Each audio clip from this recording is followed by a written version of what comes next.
السلام عليكم. النهاردة هنعمل كيكة سهلة وهشة قوي، بتتعمل ببيضة واحدة بس، وكمان هتتعمل في 5 دقايق، مش هتاخد معاكي وقت ولا مجهود خالص. معقول الجمال ده معمول ببيضة واحدة بس؟ معمول ببيضة واحدة بس، وهيديكي طراوة حلوة قوي للكيك. بسم الله ونبدأ في الطريقة. معايا بيضة واحدة، وهحط عليهم نص كوباية سكر، وهحط معاهم فانيليا، وكمان نص كوباية حليب. هقلبهم كويس مع بعض لحد ما السكر يدوب.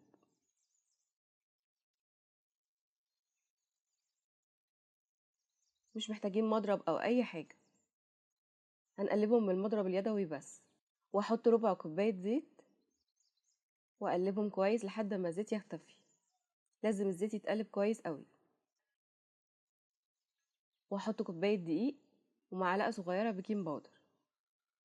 انا هحتاج كوباية وربع دقيق، بس هنزل بالدقيق على مرتين علشان الدقيق ما يكونش فيه كتل. هقلب الدقيق كويس قوي. هحط الخليط في صينية، هحطهم في صينية، في اي صينية عندك. هي هتبقى طبقة رقيقة قوي. هنحاول نوزعها على الصينية كلها. اهم حاجة ما يكونش فيه حتة فيها كيك كتير وحتة فيها كيك قليل. احنا عايزينها كلها تكون مستوية علشان تكون كلها ارتفاع واحد.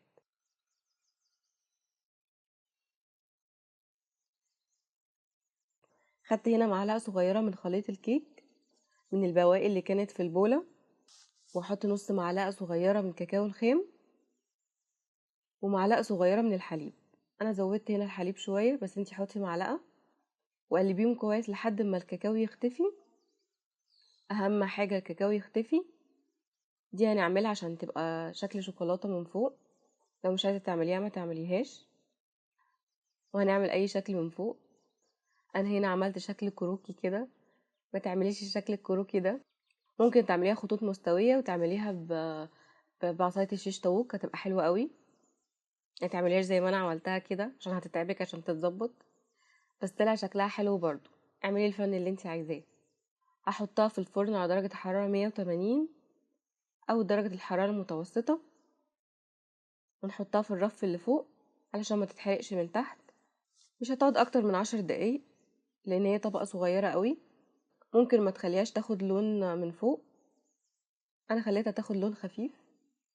هنطلع ورقة الزبدة وهنقسمها على 2.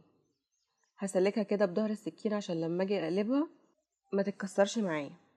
هتطلع معاكي بسهولة، بس اتعاملي معاها بالراحة علشان هي طبقة رقيقة قوي. واحط عليهم مربى، اي نوع مربى انت عايزاه.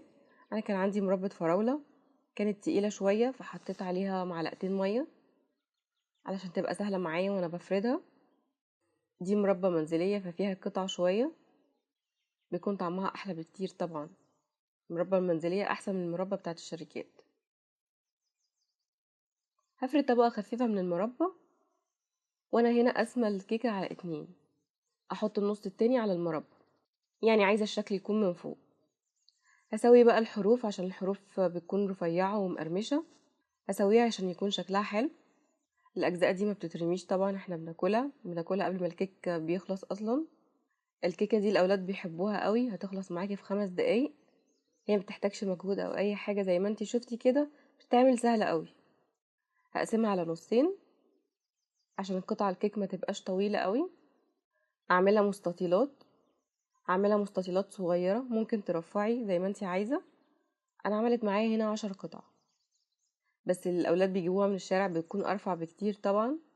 بصوا شكلها حلو وسمكها حلو، والخطوط اللي احنا عملناها برضو طلعت شكلها حلو. حلو قوي، وصفة كيك هش وناجحة جدا. هقطع واحدة عشان اوريكي قد ايه طرية، طرية وهشة قوي. كده الوصفة خلصت، يا ريت تجربوها. اشوفكم على خير في فيديو جديد ان شاء الله.